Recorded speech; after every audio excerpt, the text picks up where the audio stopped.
안녕하세요. 라이프 스터디의 잘 사는 법 연구소입니다. 오늘은 29번째로 잘못된 믿음은 자신을 해치기도 하고 타인을 해치기도 한다 라는 주제로 이야기를 나누어 보겠습니다. 믿음은 어떤 가치관, 종교, 사람, 사실 등에 대해 다른 사람의 동의와 상관없이 자신이 확고한 진리로서 받아들이는 개인적인 심리 상태입니다. 철학, 정치, 사회 등의 분야에서는 믿음을 신념이라 하고 종교에서는 믿음을 신앙, 신심, 신앙심 등으로 불립니다. 인간을 포함한 모든 생명체는 자신이 생활하는 생활 반경에 있는 모든 물체가 안전할 것이라는 믿음이 있기에 자신을 온전히 맡긴 채 살아갑니다. 특히 자신과 함께 생활하는 모든 생명체가 최소한 자신을 해치거나 위험에 빠뜨리거나 피해를 끼치지 않을 것이라는 믿음이 있기에 함께 생활하는 것입니다. 자신이 함께하는 사람이나 생명체나 물체에 대해 믿음이 생기는 이유는 그동안 축적된 지식과 경험과 정보 등에서 비롯되지만 때로는 무지에서 비롯되기도 합니다. 자신이 생활하는 모든 것들에 대해 불신과 의심만 가득하다면 정신착란에 빠지게 될 것이고 정상적인 생활을 영위할 수 없을 것입니다. 이렇듯 믿음은 인간을 비롯한 모든 생명체들이 살아가는데 기본 중에 기본이 되는 심리 상태라고 말할 수 있습니다. 그런데 문제는 이런 믿음도 잘못된 믿음을 가지고 있으면 무서운 흉기보다 더 위험해질 수 있습니다.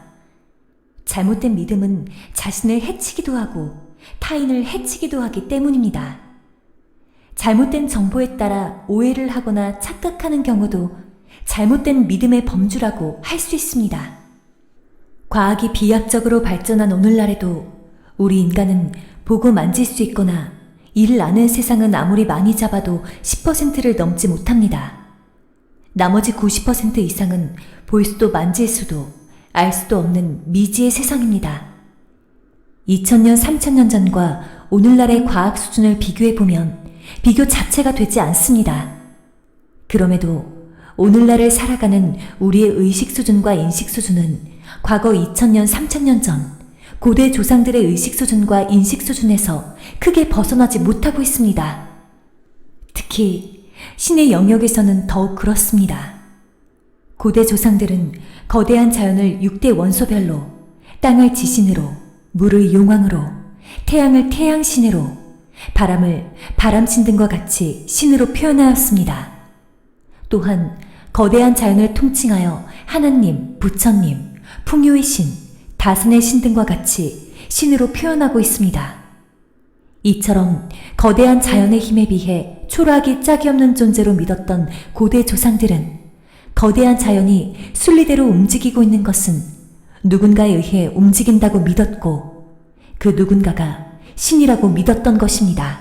그런데 알고 보면 거대한 자연을 움직이는 힘의 원천은 자연의 6대 원소 중에 바로 불의 원소와 식의 원소인 것입니다. 이에 대해서는 전편에서 이미 충분히 설명한 바 있습니다. 결국 신은 자연의 전부 또는 부분을 지칭하는 또 다른 이름이라는 것을 알 수 있습니다. 그럼에도 고대 조상들은 신을 절대적인 능력을 가진 존재로 믿었고 이를 창조주, 조물주 등으로 의인화하고 형상화하고 우상화하였던 것입니다. 이렇게 설정한 이론과 논리가 진리가 되어버렸고 오늘날에도 고스란히 이어지고 있습니다. 이로 인해 오늘날에도 고대 조상들이 설정한 이론대로 신의 존재를 믿는 사람들의 숫자가 세계 인구의 절반 이상이 되는 것 같습니다. 이로 인한 가장 큰 문제는 많은 사람들 중에는 신의 존재와 능력을 맹신하여 신을 위해 자신을 희생하는 것을 자랑으로 여기는 사람들이 많다는 점입니다.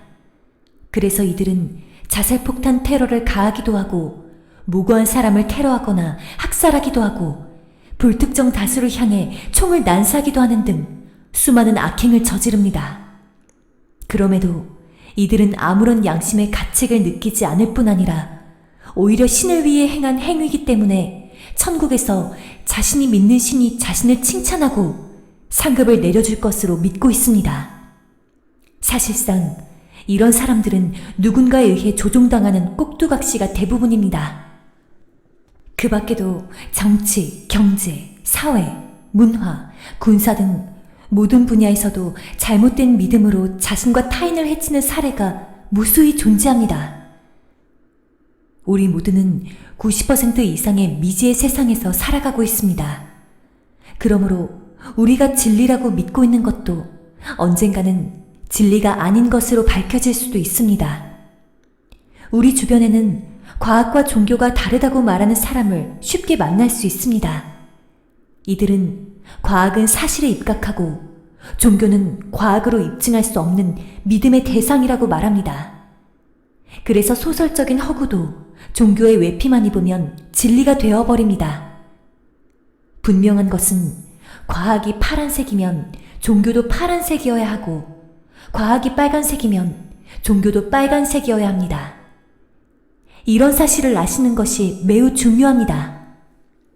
그래야 거짓 선동을 하지 않을 수 있고 거짓 선동에 휘둘리지 않을 수 있습니다. 그래서 무조건 맹신하는 것은 불신보다 더 위험해질 수 있다는 점을 명심해야 할 것입니다. 여러분은 어떤 믿음이 자신을 위하고 타인을 위하는 믿음이라고 생각하세요? 오늘은 이만 줄이고 다음 편은 자신을 위해 거짓말하지 말아야 한다라는 주제로 이야기를 나누어 보도록 하겠습니다. 감사합니다.